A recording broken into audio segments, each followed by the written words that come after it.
I know I ask this futile question every single week. We need like an opening hook. Well, you know how I said that I have prepared something for every segment? Holy shit, have you actually got an intro? No, I haven't. I didn't do that. God damn it! Jesus Christ, man, you have no idea what you did to me there. This week is the week we become legitimate. Yeah, I also have to remember to stop banging the desk. I've been doing that a lot from week to week. Probably a good idea for your day-to-day life as well. No. I like to keep a good sharp crack of the knuckles against the hardwood of a desk in order to get people's attention. You like to just maintain your knuckle callus. I call it Frankie. Frankie the knuckle callus. It's bigger than my hand. I think you should see a doctor. Yeah, it's just this weird, like, tumorous sort of dead skin, scar tissue growth sack that's on the end of one of my limbs. Is that the intro to the podcast? Oh, God! That might be.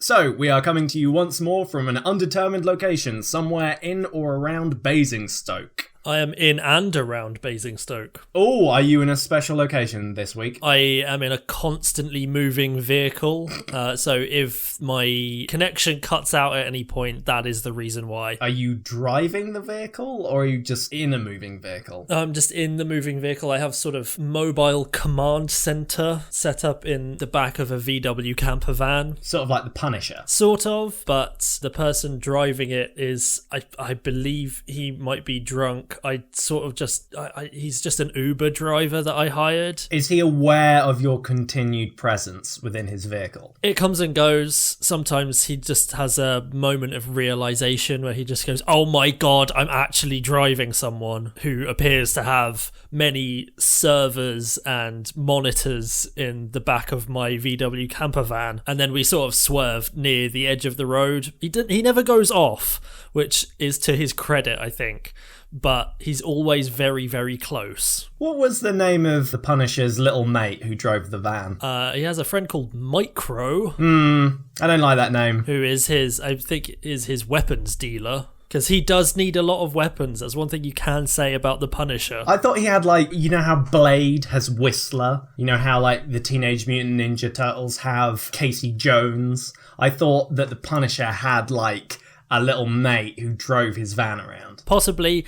I'm not really up on my Punisher mythology. Okay, well, we'll go with Micro then. So the driver's name is now Micro. So I guess if you happen to hit anything that makes a squelching and screaming sound, just like bang on the roof a few times and say, Micro! That is what we have referred to as our code. Well, I've actually got quite a good setup this week. I took a page out of your book from episode 2, I believe, and this week I have gone subterranean. Yeah, under the ground, Latin. Well, I mean, if you can call the basement area below a semi-disused block of flats beneath the ground, then yes, technically I am a bit subterranean. With only an inch or two of peeking room at pavement level. And I'm assuming that you do a lot of peeking. Oh, yeah. I need to do my people watching. I see this mad woman going up and down the street. She's got one of those wheelie things with that you measure. What are they called? You know, they got a big wheel and and they go click, click, click, click, click. I think that's their official name, that entire sentence. Okay, well, I see her going up and down, up and down. Sometimes she vigorously scratches her underarm or groinal region. And she's muttering to herself constantly under her breath. So I'm afraid to leave. I would be. She looks the sort to hurl a feline at you as not really an attack, but just a sort of a general greeting. Well, I don't really blame you on that front because I have been scared enough to stay in my house. If there's a particularly menacing looking squirrel in the front garden, I'm not going out there. Anything could happen. Well, I mean, this is the thing. I think I was actually quite lucky to happen upon this place because I just came across it when I was being chased by the locals, and luckily I managed to kick in a few of the boards that were nailed over the basement window well, so I could sort of just scramble inside. It's pretty good down here. I've tapped into the mains of the building, so I have power for my podcasting stuff. So it's reasonably well equipped. The only major downside I found so far is the astoundingly large population of spider carcasses down here. I mean, it's astonishing. I have not seen a single spider that is currently alive, but there are many shrouds of cobwebs. Okay, to put it in perspective, you know when I mentioned I was attempting to outrun all of the locals? I do remember that. Were they shouting something along the lines of, "You're not from round here"? Something along those lines. There was also something to do with using my skull as a cup. I don't know why that was screamed at me, because the gentleman who said that had plenty of skulls in a sort of a belt formation round his midriff, so I don't think he needed another one, but still. Well, on the plus side, they are doing as the Native Americans did. They are using every part of the animal, including the skull, as a cup. Yeah, unfortunately, one of them, he managed to get a really good swing at me with his sickle. It only caught my bindle, but unfortunately it tore a big hole in my beanbag and all the stuffing came out. Was the beanbag on the bindle? When I say bindle, essentially it's just a lot of personal possessions lashed together on the end of a stick that sort of follows me around. It's almost like perpetually falling forwards, but if I move fast enough, then it just sort of carries me along. Does it sort of increase your speed to get away from the locals? Yes, because I will be crushed underneath all the objects if I ever stop. So, in fact, when I do stop, I have to do this sort of tottering, half spin, fall to the ground kind of motion if I want to save my legs. If that's not motivation to keep moving, I don't know what is. So when all the stuffing came out of my beanbag, I was quite upset. But when I said there was an astoundingly large population of spider carcasses down here, well, let's just say with a bit of duct tape and ingenuity, my beanbag chair is nice and comfy again, albeit a little crunchier and smushier than before. Because it's full of dead spiders. Did I read too much into your subtle subtext there? Yeah, my devastatingly subtle implied meaning there. Yes, I just shoveled spider bodies into a beanbag, and that is what I'm sat on now. And I don't feel ashamed of that fact. You sit on a bag of dead spiders. Isn't that just the greatest metaphor for your life? It really is, and that's probably going to be the episode title right there. Wow, we managed to get that 13 minutes in. Yeah, that is incredible. That's a new record, I think. I think it is. Right, so my setup at the minute. I mean, I'm guessing this room was used by a maintenance officer for the building at some point who sort of fell on some hard times and began sleeping at his place of work, unbeknownst to the residents above. I don't think we have to worry about being disturbed, though, as there is evidence that he has since passed on. Is that evidence his twitching body? It is amazing that you would say that. It's actually a suicide note that I found attached to a cadaver swinging from a rope at the back of the storeroom. So you were half there.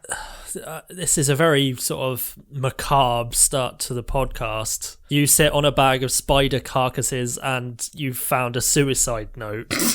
If that's not the iTunes blurb, I don't know what else we could put there. Well, yeah, but I mean, you know, it's quite nice down here. I can't see all that well, as the light from the computer screen isn't all that illuminating. But I think it's alright, because if I ever need to get a really good sort of lay of the land, I can just set fire to a shroud of cobwebs, and that tends to go up a treat. I mean, that really just woomph, you know. I mean, it doesn't stay lit for very long. There's kind of like a flash, a whooshing sound, a blast of heat. But that tends to subside in like, I don't know, a second or two, as all the oxygen in the immediate zone is sort of burned up. That is the other downside. I have singed my eyebrows off more than once. Well, I mean, who really needs eyebrows in this day and age anyway? Well, exactly. I mean, mine just get too long, and then you have to comb them back to pretend they're sort of like part of your hair, and that's just so weird. And people look at you in the supermarket. And they call you hair face. Yeah, not very imaginative. No, well, I mean, these are members of the general public. They're not always the most educated people in the world. Take that, the general public. Does that count as commentary? Possibly. Is that a thing that we're going to start doing or have started doing? I think we should end that thing right now. Yeah, I think we should put a rule in against it. Let's not put in a rule, because if we put in a rule, that means we'll end up inevitably having to do it. Okay, so we're just not doing it. We just stop now. Finish now. Okay, so we stop that. I'm in what I'm now going to call the spider pit. I'm quite happy here. You're in your roaming Punisher van, I believe you said. Yeah. Micro has not hit any hookers yet. There's quite good soundproofing back here, so it's possible. Like, it's very... the VW camper van has surprisingly good suspension, so I wouldn't necessarily feel the bump if we ran over any ladies of the night. I'm not sure how I would identify that it is specifically a prostitute that we've run over, even if I could feel the bump. I will keep you updated. I will let you know if we hit anything. How drunk is he again? Not staggeringly drunk, but definitely drunker than you would probably like your sidekick driver to be. I think he's been day drinking. I think that's the issue. Like, he hasn't drunk a lot, but he's been drinking for an extended period of time. So when you say day drinking, is that sort of 2-day or a day? Like, he started drinking during a day and has not stopped? I can neither confirm nor deny. I feel like if the police are listening to this, which they inevitably are, because they need to know. Oh yeah, we might get pulled over if I say that. Well, I always make sure that whilst we're recording, I live broadcast this out on the radio channels that police scanners tend to use, just because I like to kind of make our presence known. I mean, they get really annoyed because it's something about we're like blocking their means of communication or something. Their radios don't work. They keep getting messages about spider carcasses right in the middle of like, oh god, he's burning to death. But I think it's only polite to notify the local constabulary of our dealings, our wheelings and dealings. Well, I think it's irresponsible of the police to only take calls when people are in trouble. I think people should be allowed to just call the police and just say, hey, I'm fine. No need to worry about me. I'm just going to keep on, having this cup of coffee. Nothing to worry about here. Just to keep them informed. Why does it always have to be bad news? So is this going to be like a platform that you run on? No, it was an idea that I literally just had as we were speaking. Said it and will probably never follow through on it. You'd make a good politician. I both thank you for those words and also hate you. Yeah, I think I might, as a later scheme, because we haven't got to that bit yet, and maybe not this week, but at some point I may propose that you run for the mayor of Basingstoke. But we will get to that. Your inevitable, what do you call it when someone comes into office? Inauguration? There you go. There we are. One of them. We'll have one of them the day that you step into the mayor's office. For some reason in my mind, I think mayors dress like town criers. I'm not entirely sure why, but I want you to dress in the garb of a town crier when you become the mayor. I mean, you're saying that as if there is literally any possibility that I wouldn't dress like that if I became mayor.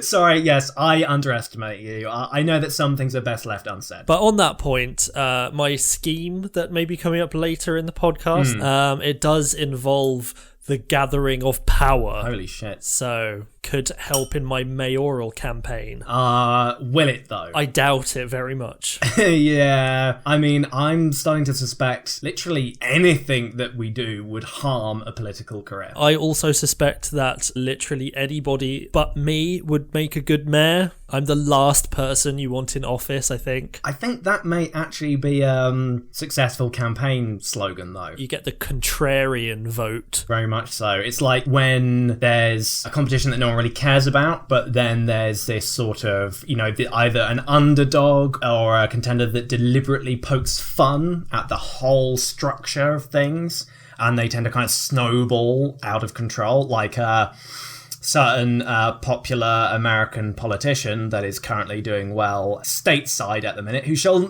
go unnamed. Ted Cruz. Well, enough about our schemes to make you the next Ted Cruz or whatever it was.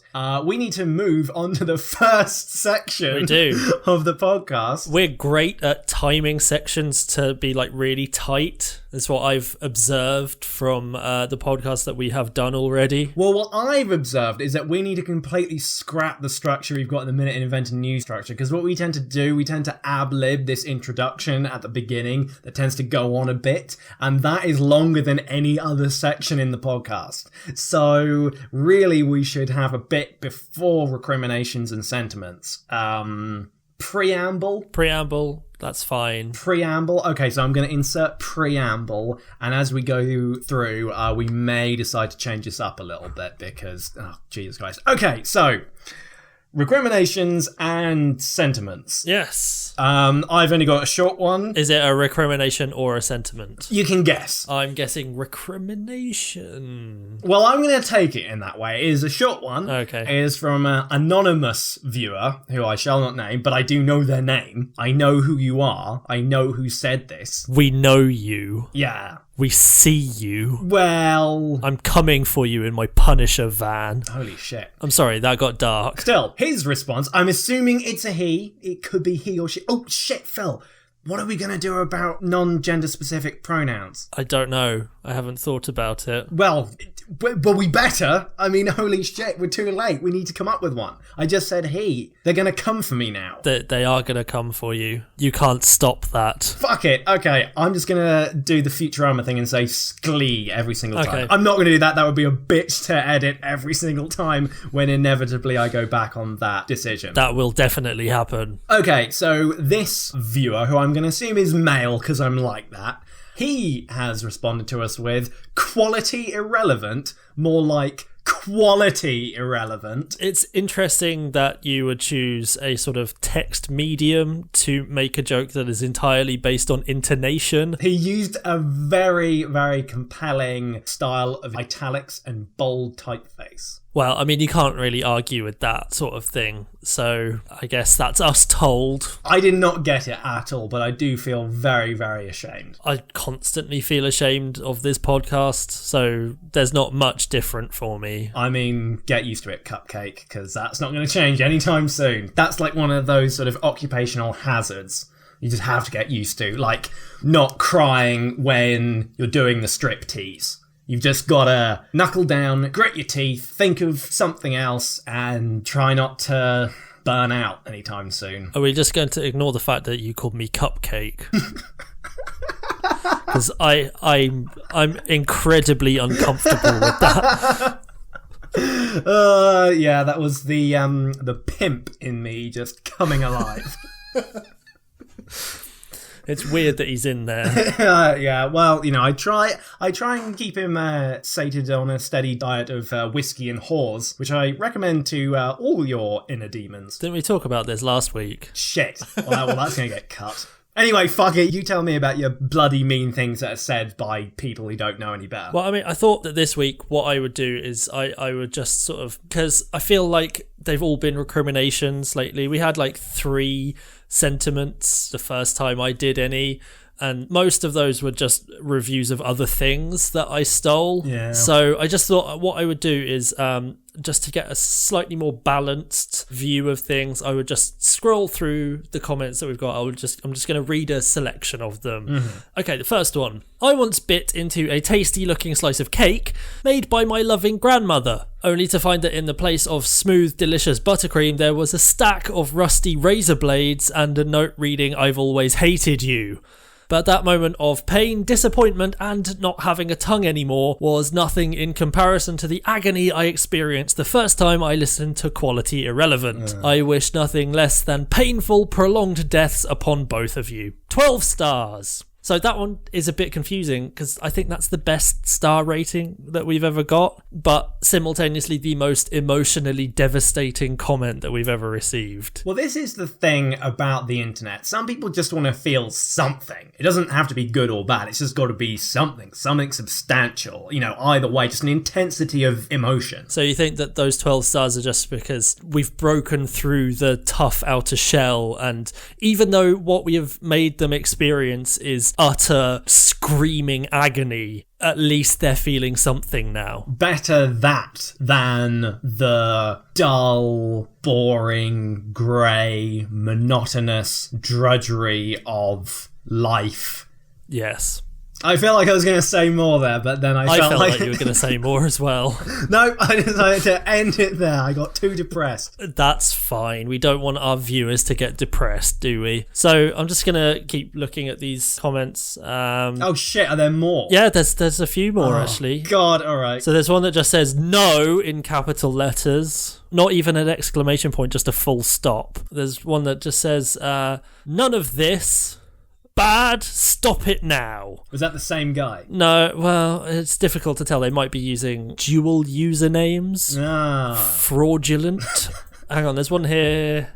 Seems to just be an extremely detailed drawing of an anus. Wow. Is that in ASCII text, or are they literally sent an image, like a JPEG? No, it's confusing, actually. It's a sketch, but it is in just a text-only field, so I'm not quite sure how they've done that. It's a bit of a miracle, really. As if they took a pen, applied it to the computer screen, drew an anus, and then that somehow got transferred via the internet, stroke for stroke, as it appeared on their laptop, which I assume they literally just drew on the screen. Like, it's not even in the computer. There's no data. It's just that impression was so strong, it just came through. Well, yeah, I mean, I think it was that impression fueled by their utter rage and hatred for us, pushed it into the realm of the electronic. Well, I always say that reality is a very, very soft and fine membrane. You do say that.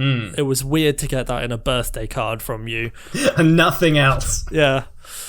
There's one last comment here. Have you ever heard the saying, when monkeys come flying out of my butt?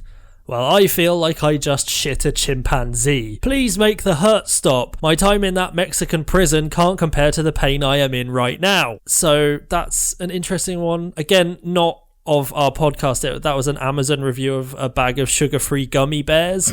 But I thought it would be good to have a point of comparison in there. If you were to pass a chimpanzee, what would be the worst part? Because I imagine the shoulders would be the worst part. I was going to say the shoulders as well. Then there's no discussion. There's no way round that the shoulders would not be complete anus ripping agony. Yeah, it's not so much to do with the mass itself, it's just the positioning of... Well, I mean, I'd probably say the same for any animal, apart from when you get into like a rhino. Obviously the horn would probably be the worst part, or the fact that rhinos are fucking massive. What about snake? I feel like a snake would probably be the best of a bad bunch, although you probably want to do it tail first, because otherwise it would just bite you. Yeah, I was just thinking that. You don't want to, whilst it's coming out, it sort of comes around and bites you on the eyeball. What about if you had to shit out a chimera?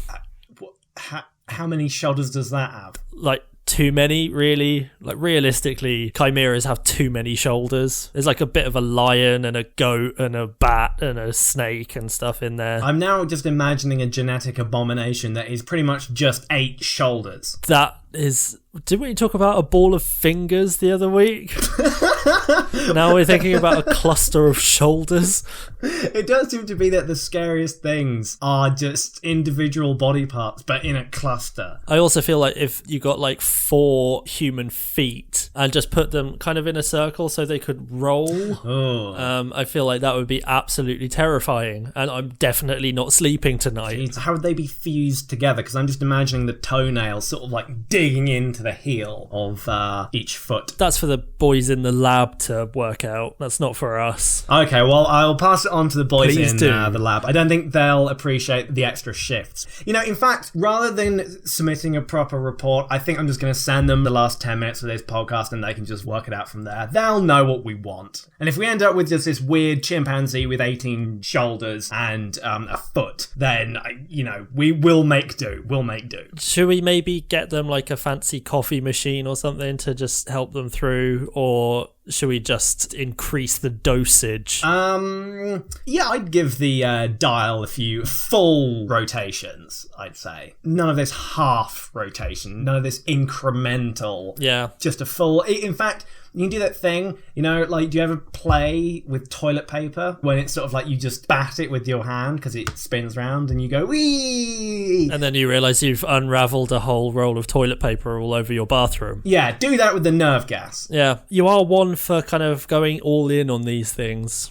We did used to call you Johnny All In when we played poker. I remember being Johnny All In, which was weird because my name wasn't Johnny. No. It was pointed out to us by an eagle-eyed viewer that we never actually identified ourselves. As in, we never sort of introduced ourselves or any kind of idea about what we're about. And I think this just speaks to the limited intellectual capabilities of our viewers, because this person was clearly under the misapprehension that was anything something but unintentional. Yeah. Wait, I don't understand that sentence I just said. No, I agreed. I definitely don't understand the combination of words. There was a lot of contradictions there. Okay, I'm just gonna draw a nice big red line under this entire section, put a nice big green tick. I think that's wise. And say done, and to all our viewers out there, and the same to you. Yeah. In your face. No, because if they said something nice, then we say, and you. And if they said something cuntish, then it's like, you as well. But you just sort of grab them by the back of the hair and force their facial features into whatever they were attempting to hand towards us. Okay, I'll try again. Shove it up your Right, shall we move on to schemes? Let's move on to schemes. Okay, I had something held over from last week, but I can hold it over again. I'm tempted to let you go straight ahead with this one. Have you got something? I do. I have a scheme. Go on then. I think this is a good one. So, I've been thinking, alcoholism. Oh, God. It's a problem, I think. Some would regard it as a problem. Aside from all the health issues that come along with alcoholism, it causes rowdy behaviour. Sometimes there will be a ruckus or a fracas or some kind of mishap.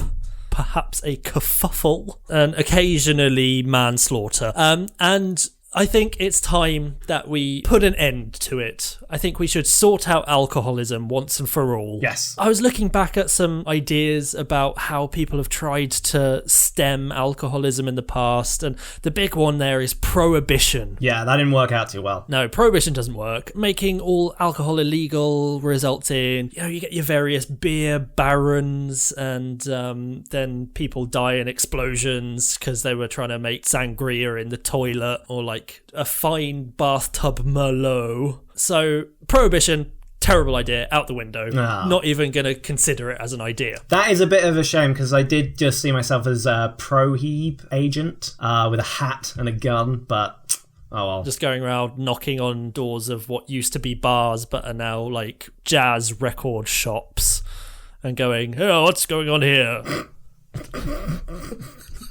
I was thinking more wearing a sort of like a black skin-tight spacesuit and using my laser vision to burn the buildings down. Oh, so we're in like future Prohibition now. I just thought that's what he did in the film. In The Untouchables. That's how that movie ends, right? Like a pram goes down the stairs really slowly and then he burns the building down with his laser vision. Yes, that is exactly how that film ends. Anyway, I am very sorry. Continue with your not Prohibition idea. Okay, so I'm going the other way with Prohibition. So we make all alcohol 100% legal and it's very, very, very cheap as well. Okay. So like dirt cheap, like cheaper than alcohol has ever been before. I like this. And not just special brew, any type of alcohol, super, super cheap. You could go into a pub, you can buy any alcohol you want in any quantity that you want. So you can get yourself your pint of absinthe if you want to go blind, or you can get your yard of tequila there. Anything you want, as much as you want, super cheap. What about a gallon of Pernod? You can have a gallon of Pernod if you want. You can have anything. Literally. The world is your oyster. You can create any kind of cocktail you want, even if it doesn't exist. You have like a Baileys, but you drink it like a Jaeger bomb. Could I order a sponge bath of tequila? You could order a sponge bath of tequila. Does that involve someone sponging you down with tequila?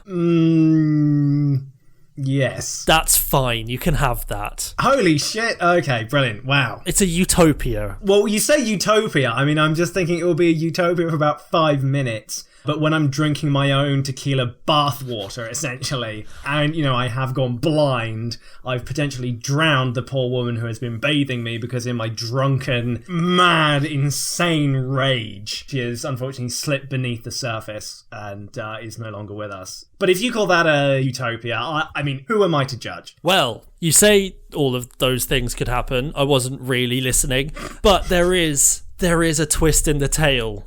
Any alcohol consumed by anybody has to be drunk out of a Martini glass, which is the most impractical drinking glass. I have likened in the past drinking out of a martini glass to, you know, when people in like really terrible circuses and stuff spin plates on the end of sticks. I've equated drinking out of a martini glass to being like trying to drink off one of those plates. It's just impractical and I don't like it. And every time I've drunk anything out of a martini glass, I have spilt it literally all over myself. Honestly, if I have to have it out of martini glass, I mean, can I get a refund? I don't feel like the sponge bath of tequila anymore. I mean, I've just put off by the whole sort of thing. I think instead I might just go home and read a book and take care of my kids and, I don't know, maybe take some night school classes, maybe get my degree. You see, the scheme is working already. There's a few little extra things. So the size of the martini glass can change depending on the volume of alcohol. So obviously if you're having a pint of something, you need a bigger martini glass than just your standard martini glass, because that can't hold a pint no matter how hard you try. And I have tried. So the size of the martini glass can change, but the angle of the glass must always stay the same. What? So it never gets any deeper. Oh, God. It just gets wider. Oh, God. The surface area. The surface area. So, you know, there could be a point where you order a pint and essentially what they're giving you is a glass hubcap to drink out of. So everything spilling around, all the spillages mean that far, far less alcohol will be drunk. And like you said, people will be frustrated by the fact they have to drink out of a martini glass and will just give up drinking. Or drown themselves.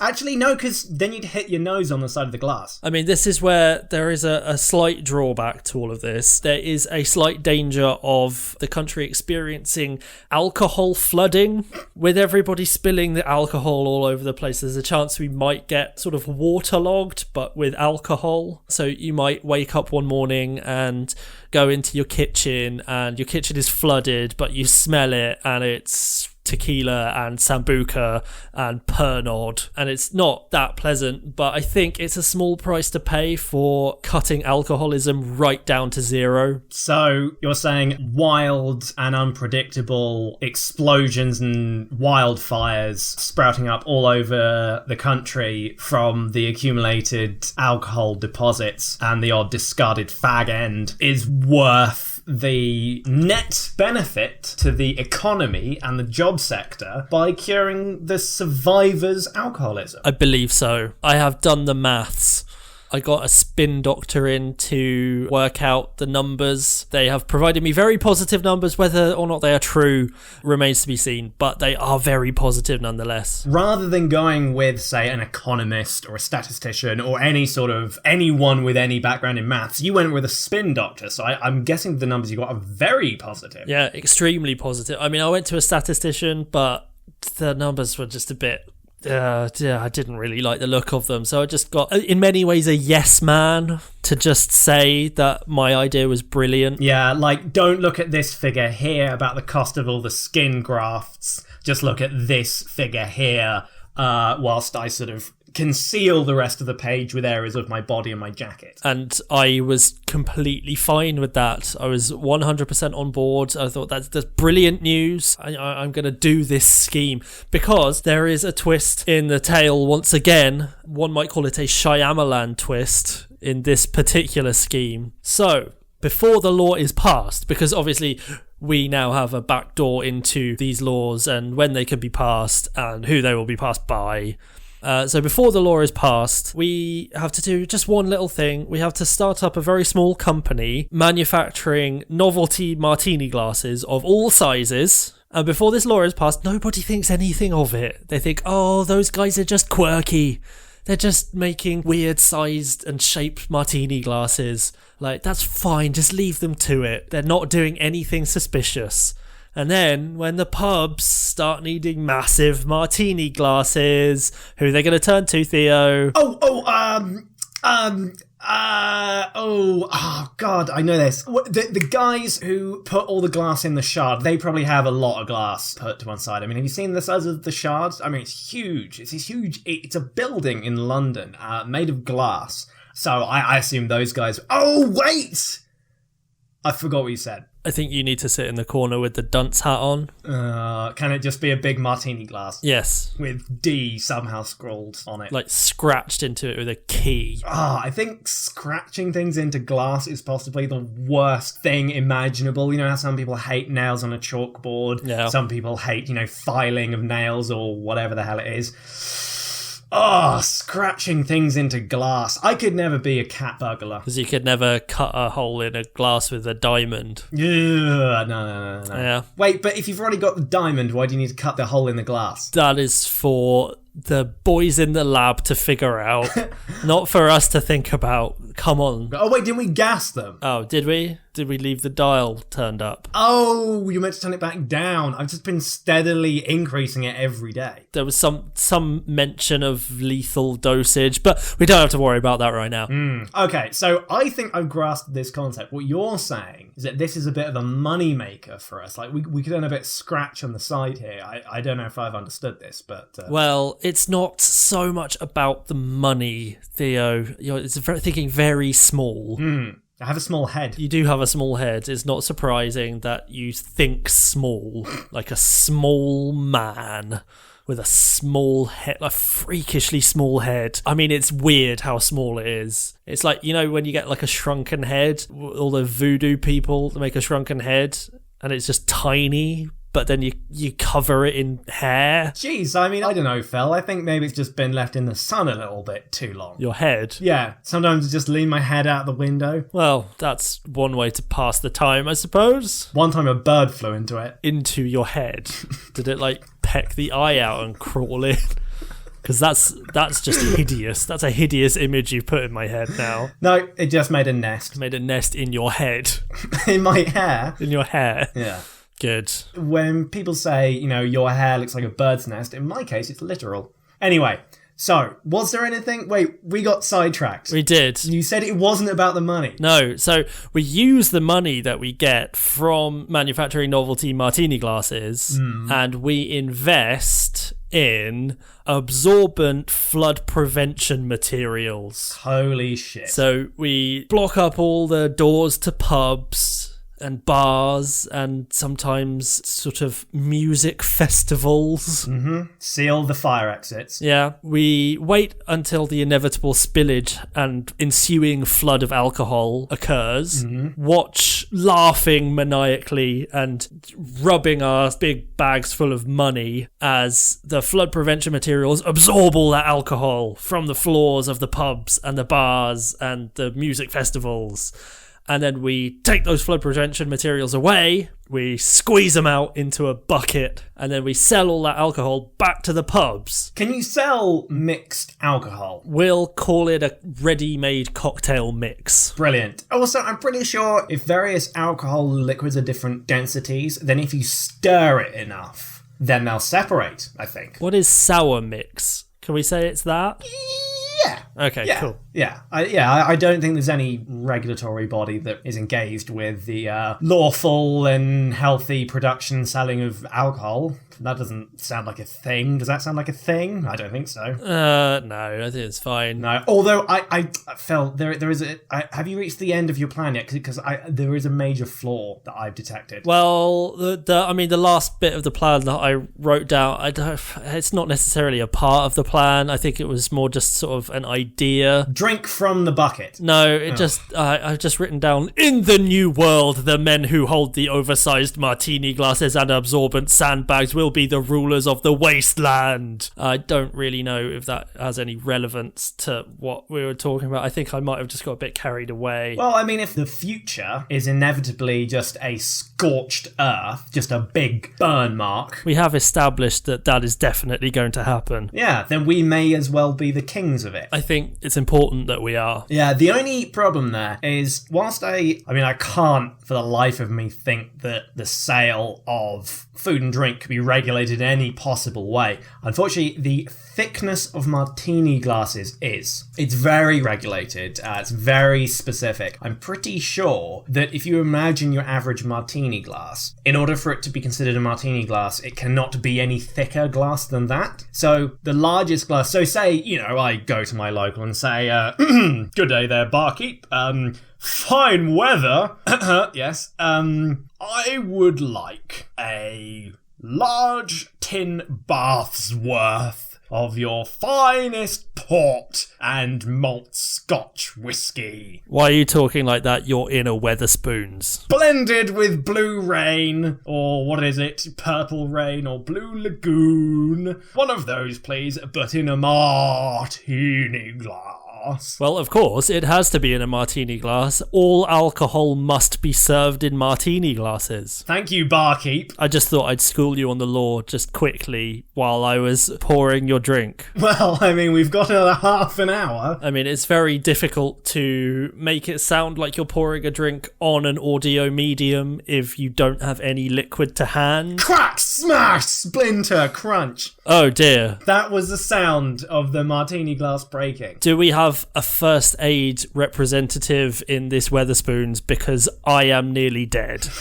Well, I never in my life have I experienced such shoddy customer service. I am bleeding from the nipples and below, and my serving wench lies in a pool of her own blood and vomit. And luckily the alcohol there is disinfecting the wounds, but I fear she's not long for this world, and I'm feeling rather faint now, and... For the love of God, sir, could you not have used all the energy you used to say that whole monologue to call the ambulance? You son of a bitch. This is going to happen in every pub across the UK. Are you ready to take on that ethical burden, Phil? Well, by that time, I believe that I will be in my orbiting space platform. I will be above the law, both metaphorically and literally, and I don't think any of these issues will affect me in any kind of meaningful way. Well, that's Mayor Phil 2016. The main platform that I am running on is my gigantic space platform. Yeah, above the law. Above the law. Yeah. Don't you want a mayor who's above the law? Vote Phil. He's the best. Unless you want things to get better.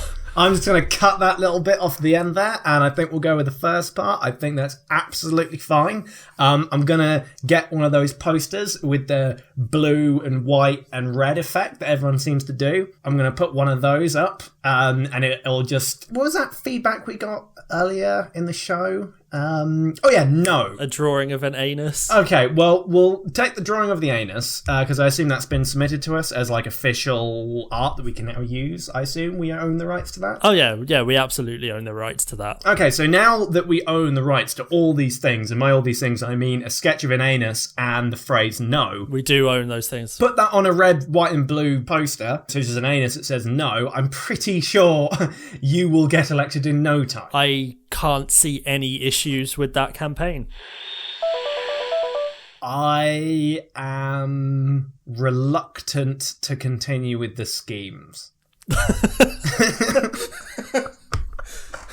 Was it because you know that my scheme can't be bettered, it can't be improved on? I have, in many ways, come up with the best scheme. I would call that an Everest of a scheme. Yeah, that was my magnum opus. I'm done now. I'm ruined. I can't do this podcast anymore. Literally every bit of energy I had went into that scheme. I might die. I don't know. Well, I am anxiously looking over my film review. Okay. And I am also anxiously looking at how long we've been recording for. And I think it is time to delay my film review for yet another week. Yeah. Because there's no fucking way we're getting through that. This film review had better be the best film review. It is the Everest of film reviews. Is it of the film Everest? Shit, that would have been a good idea. No, fuck. God damn it. Phil, you just thought of an actual joke that had like a setup, there's an element of a callback there, and there's a potential punchline, but it didn't work. It didn't fit. God damn it. We're not supposed to have actual jokes on this show, and this is why we fuck it up. You should do a review that has lots of mentions of Everest and equivalencies to like climbing Everest and things like that. Make everybody think that you're reviewing the film Everest and then just go, and that was my review of Air Force One. I have committed myself to a joke that I'm going to let you in on. Okay. Which is, whenever we mention that we should cut something from the podcast, I am very tempted to not cut it. You are a contrarian. Do I have your vote? So...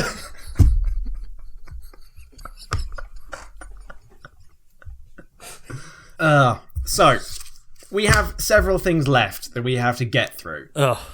So I'm shelving the film review for now. That's gone. That's, in the drawer. I might purposely not prepare anything next week and just let you do the whole podcast. I will occasionally just chime in and go, Oh, God. Okay, well, I have a potential scheme that we can quickly get through, I think. Will it be quick, or will I have to attack you at every turn, much like I did with your dream journal last week? I would hold back on the attacks because a dream journal might be coming up in a bit. Okay, I will just chill out. I will let you get through your scheme and maybe attack you like once. Mostly just let you get on with your scheme. I might go and do other things. No. I need you. I don't like that. That makes me more uncomfortable than you calling me Cupcake earlier. That was brilliant. That's my favourite part of the podcast so far. No, this is where you and I get to be creative. Okay. Right? Phil, what are you qualified for? Very little. Me too. The great thing about us, right, is that we have the conviction. And I don't mean convictions, I mean the conviction. That was almost a joke.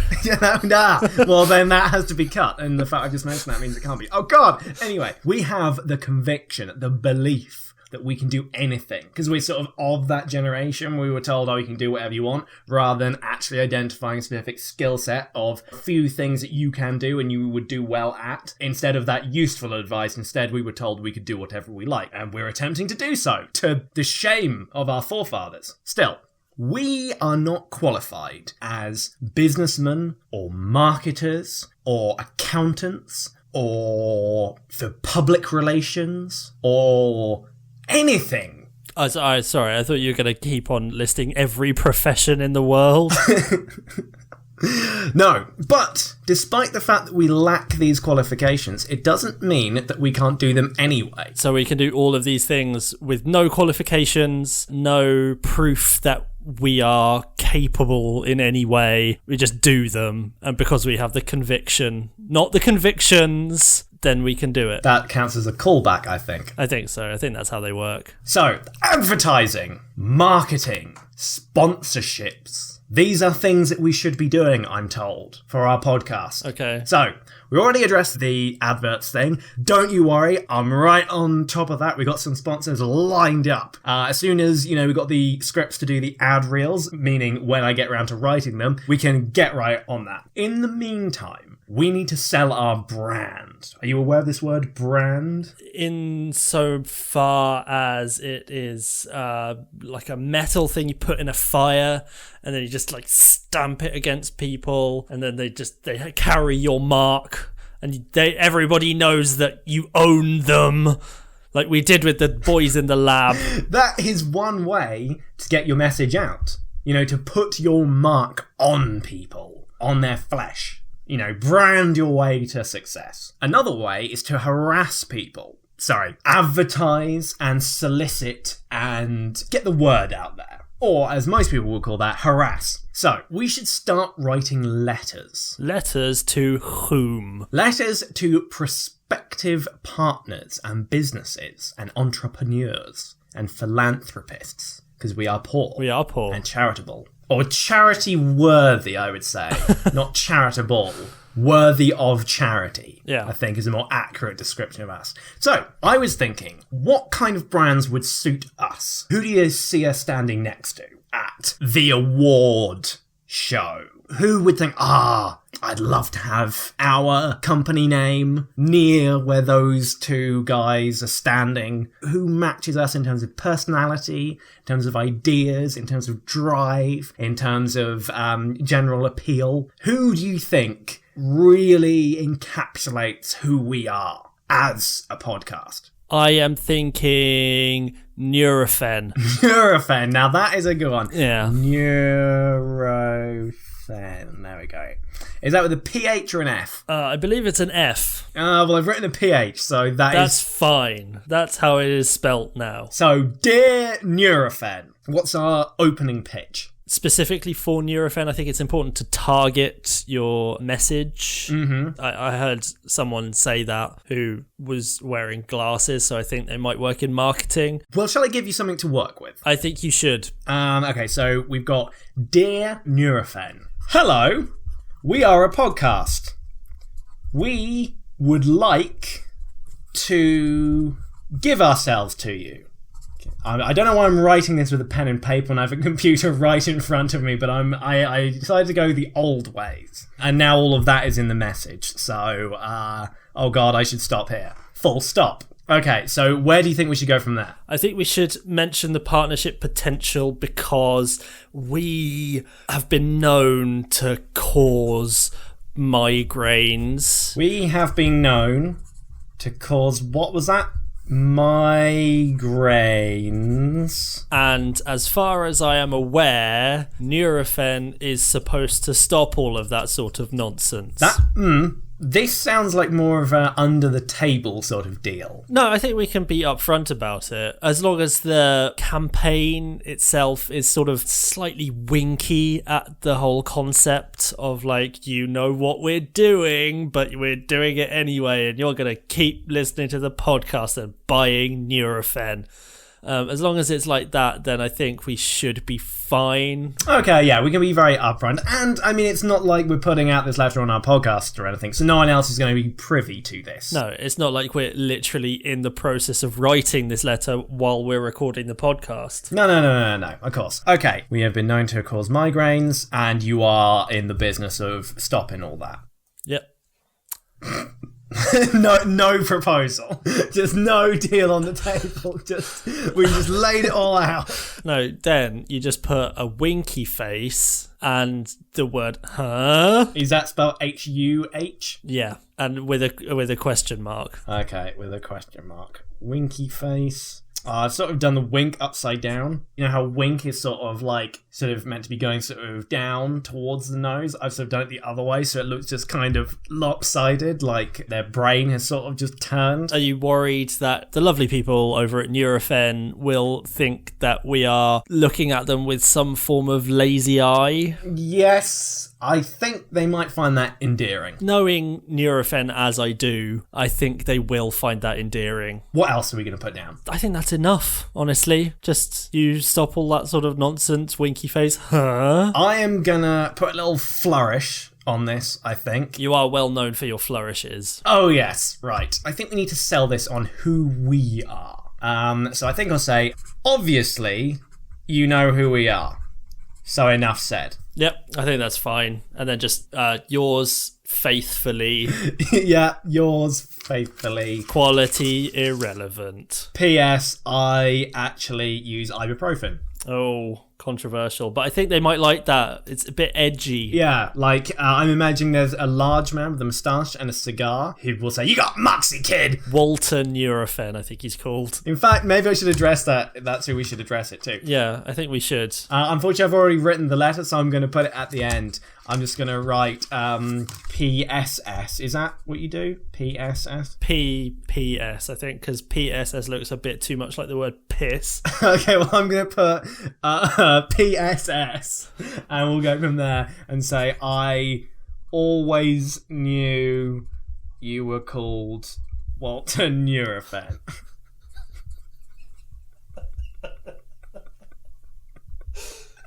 Right, okay, I'm going to get that letter in the post now, quick, right? Get that, stamped and addressed, okay? So, to Nurofen at, where the hell are they based?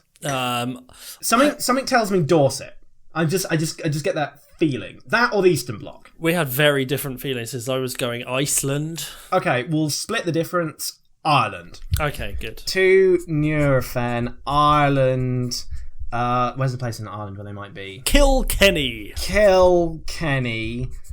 Is that spelt with two separate words and with an exclamation mark at the end? Yes. Okay. Postcodes. I mean, do people look at postcodes? Okay. IRAKK4. There. Yeah. IRA.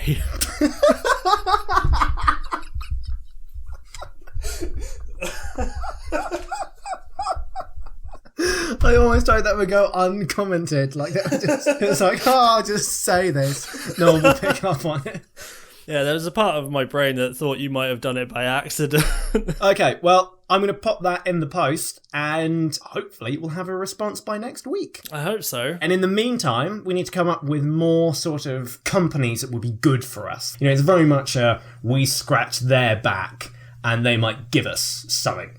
Like, not necessarily money, but they'll give us something. Yeah, at the very least, we'll get like a form letter that just says, go away, I hate you. I would love a stock response. Yeah, you know, when someone signs a form letter, you think, oh, they've taken the time to go through, like, they must get thousands of letters every day, and they've gone through and actually signed it. They definitely haven't just put an electronic signature on there and printed it because they hate me. I do hold the paper up to the light to see if I can see the biro indent. Well, you have less to do during the day than me, so... Still, so there'll be more of that next week. No, there won't. I mean, yeah, you got to be upfront about these things. Yeah. Well, there might be. I can't guarantee this. I was supposed to do a film review. That didn't fucking happen. You know how other podcasts say, oh, and there'll be more of that regular segment next week, and then they never do it. We tell you that it's not going to happen. We did this once. It was ill-conceived at best, and it's never happening again. I might quit the podcast. Quandaries. Yes. Oh, God. We've been recording for an hour and 25. Jesus. Actually, I think that's all right, because I think a lot of this is going to be cut. I imagine that the final podcast will be unrecognisable. Yeah. You could just cut in an entire episode of WTF with Mark Maron and just say that was us. It is so tempting to do that. Like, I kind of want this to be good, but my own sense of self-destruction is kind of overtaking me there, and I really, really want to do that. Yeah, just tank everything by getting a massive copyright claim.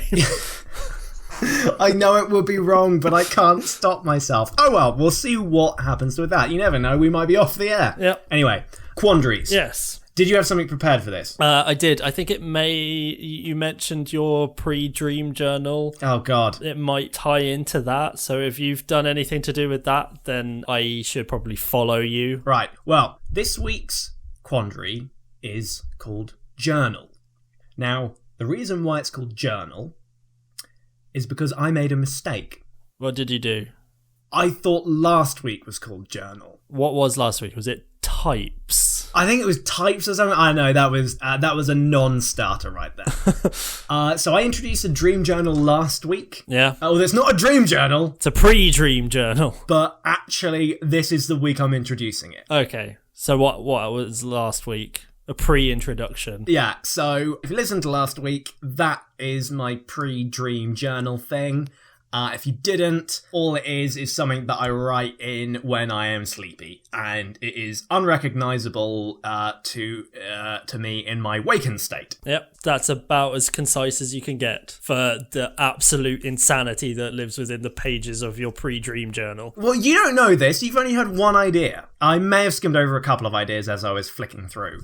But, and yeah, I have to admit, I'm looking through it right now, and there are a couple of things on here. One thing just caught my eye. It seems to be a drawing of an upturned pot of hummus. Yeah. With a spillage of milk nearby, but we're not going to get on to that, because I've got something planned, something special. Well, there's deeply psychosexual connotations to that drawing, so like we don't really have time to get into that sort of thing. Plus, it's well documented with you, so there's no real point going into it, I don't think. So this week I have another sketch. In fact, most of these are sketches. There are some words, but I think it's more... I think what I tend to do when I'm in these in-between sleep and waking states is I tend to communicate in symbols, shapes, and sketches with a smattering of notes. In the way that you feel like some of them might be vaguely prophetic? Yes. So what I have drawn here, right, it's some kind of apparatus or apparatus. What's the British term? I believe it would be apparatus. Okay, so it's some form of apparatus. Apparatus, right, so it's an apparatus that an individual, a human, would wear. It's like a steel mesh rigging around the upper body, and the arms, almost like an exoskeleton style thing, that then form these large shovel-like forms where the hands are, and they have large claws. And mounted on the head, it seems to be in front of the face, but it almost looks like a contraption that can be flipped up on the top of the head, almost like a visor on a armoured helm. It seems to be a drill contraption of some kind, like a corkscrew drill pieces. It's quite large. And there is a sketch here of someone wearing this apparatus, and they are beneath the ground, because I have drawn a line that is somewhat wiggly, and beneath it I have scribbled in with some green, and then above that is a white space, and then at the top of that is a blue line that is then sort of scribbled in with blue at the top, and there's a big yellow thing in the corner. So it's some sort of almost like the alien power loader, but for digging a hole. It doesn't say digging anywhere on this page, so I'm not entirely sure that's a fair assumption. I'm taking it from contextual clues in that there are drills on the face of this thing, and you've drawn it underground.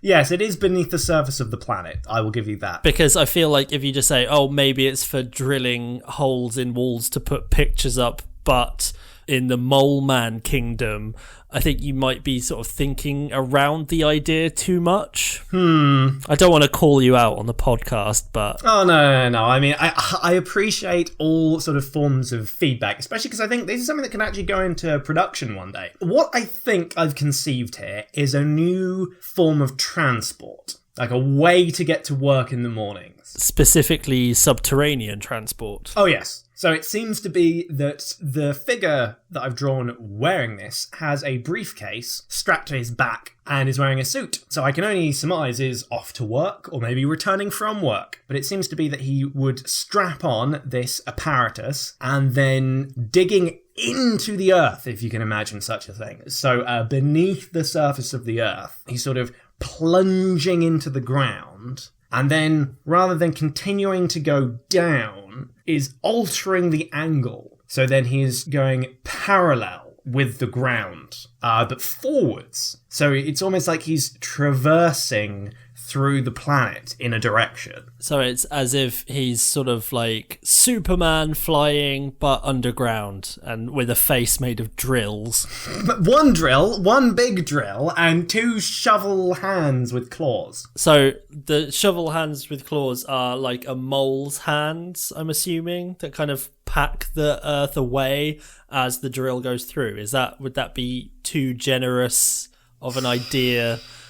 Is that giving you too much credit? Well, I mean, around the sketch, the word moles is written about 15 times. Well, I rest my case. I think you might be on to something there. If I was in court, I would just sit down now. I'm quite proud of this, though. Again, I shouldn't necessarily be proud, because I am under the opinion that when I'm in my sleepy state, I'm essentially a different person. It is like if a different entity has taken control of my body. So I can't really take credit for these ideas, but I am quite pleased with this contraption at the back. There seems to be some kind of tank that's kind of at the shoulder height. It's not too large, and there seems to be a little tendril of smoke coming out the top of it. And there's an arrow with a note written next to the arrow that says, "Fueled by worms." Fueled by worms. Fueled by worms. So it sucks worms in and somehow processes them and uses them as power. I mean, if you want some actual details about how it works, it appears that worms, potentially from the earth, the soil, I'm not sure, but that might be where we could find some. They go in the top, and then they get transferred into some sort of biofuel. That's simultaneously very green, it's very environmentally conscious of you, but also at the same time very, very inhumane to worms. I'm assuming that there is some kind of grinder in there, and I don't mean the dating app for homosexual gentlemen. I mean a physical, massive grinder with gears and blades that chops and mulches the worms up into some form of biofuel. Is it green to cause great devastation to your neighbour's garden every day when you go to work?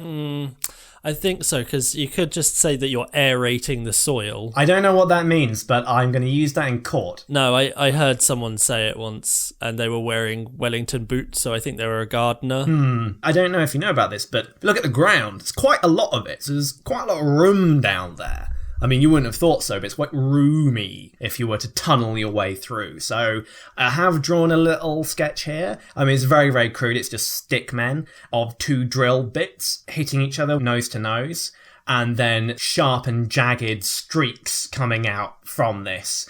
And one of them is saying, "Oh no! There's been some sort of calamity." Well, we can assume. There's no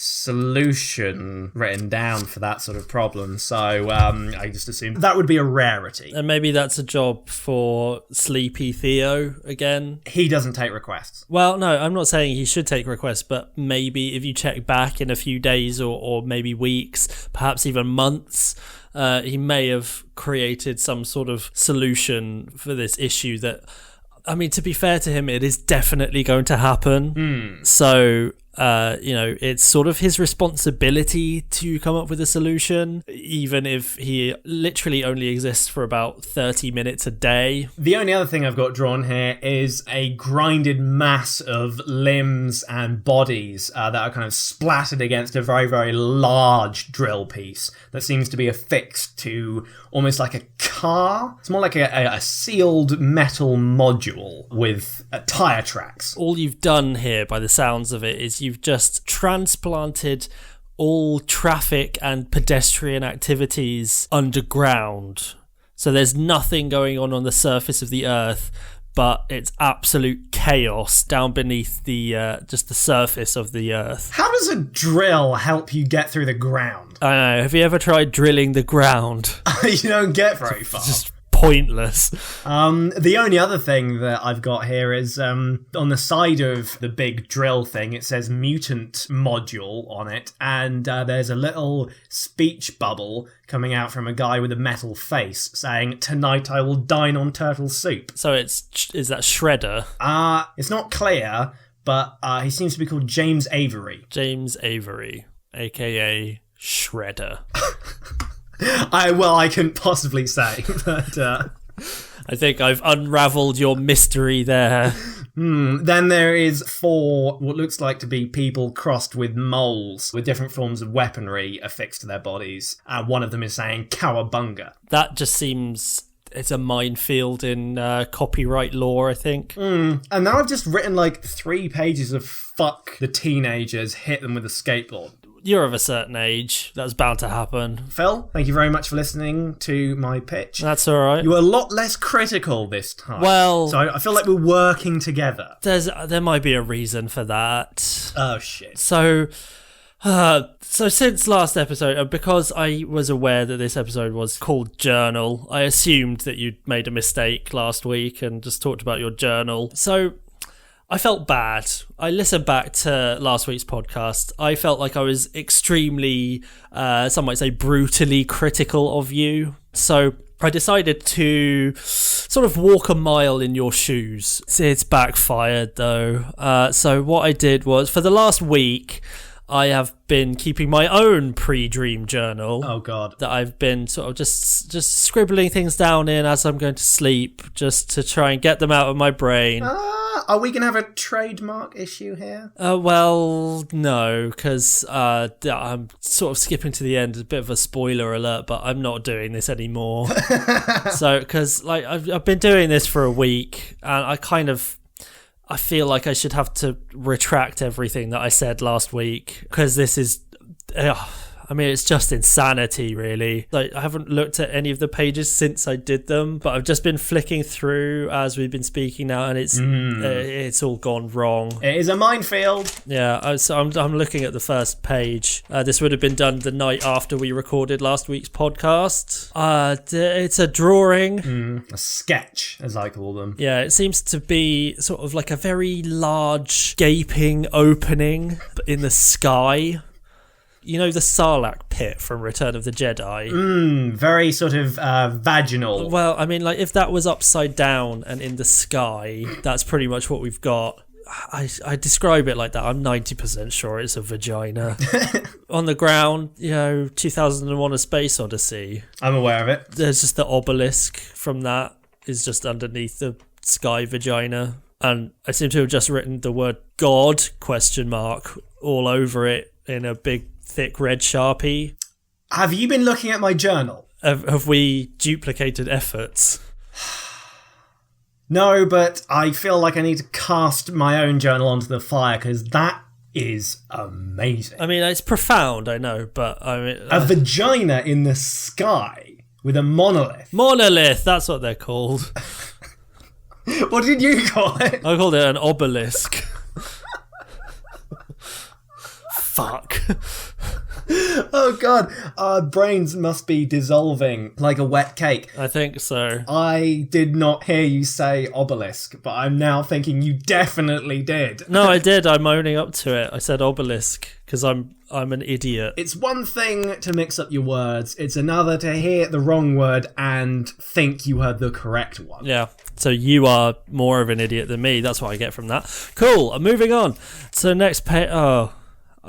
There's an idea. There's a page. It just says "brilliant idea" on it, but then underneath, all I've written is a Cadbury's cream egg that's all cream and no egg. Well, there goes week 16. Jesus fucking Christ.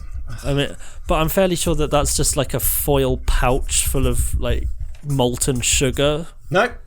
It's fine. It's fine. Yeah, it's fine. It's fine. Okay. It's fine. No. Okay. I thought it was an original idea, but you should blame Sleepy Phil for this because it wasn't me. I'm gonna write him a letter. Don't you should fucking worry about that. Jesus Christ, cream egg, sugar pouch. Fuck.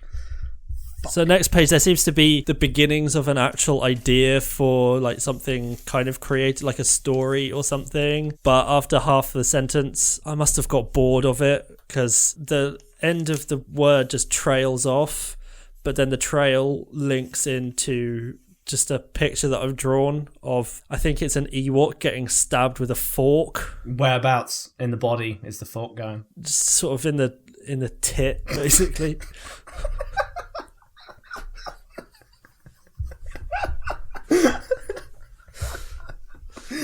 Well, we've all drawn pictures of Ewoks being stabbed in the tit. I mean, there's only one more. It seems like before I go to sleep, my mind sort of turns to religion quite often because there was the God vagina obelisk / monolith. This one, it just says Jesus equals lizard ?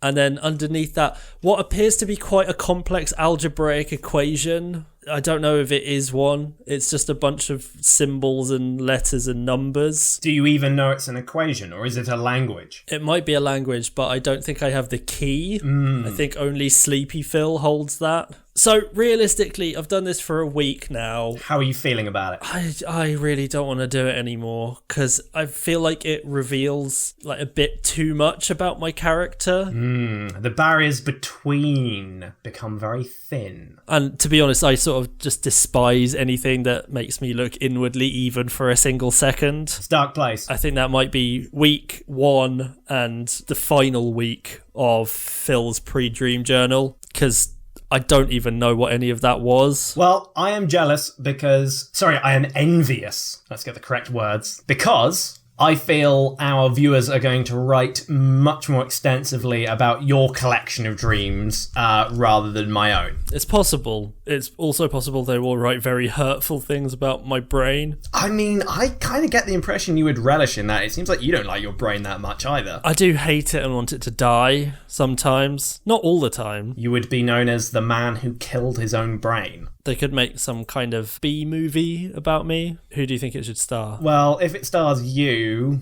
Is this a film that already exists? No. There's the man with two brains. Oh, because I was about to say Bruce Campbell. I could go with that. Yeah, you do have a Bruce Campbell-esque quality. Are you saying that I have a massive chin? It does seem to be as he gets older, he becomes more chin. He is. He's mostly chin at this stage, I think. Maybe we should start like a fund to try and chip away at Bruce Campbell's chin or something to save him. You know how it's like, oh, save the pigeons, or we need to raise money because this person is going to die of a terminal disease. What about help prevent Bruce Campbell being engulfed by his own chin? I think the foundation for the anti-chin consumption of Bruce Campbell, or whatever the acronym is for that, I think we could raise millions in support of this very important cause, and then allow Bruce Campbell to play me in The Man Who Killed His Own Brain.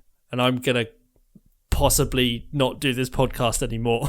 That could be our closing gambit.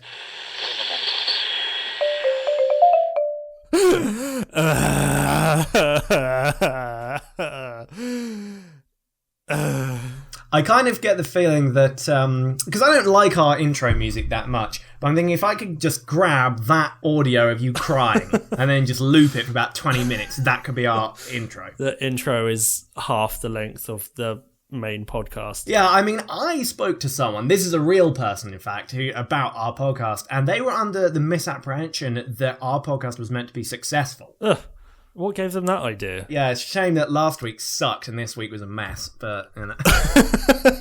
They're getting worse. I think they're getting better. I've still got this film review. My God, it's going to be the best film review ever. I think we should leave that till week 40. Oh, Jesus Christ. Oh, no, this can't actually be a bit where we just leave it every week like, oh, didn't have time for the film review. Yeah. And then in episode 40, specifically Domhnall Gleeson. I've got fucking thing about him and all. Jesus Christ, Domhnall Gleeson. Don't get me started on that. Well, I won't until week 40.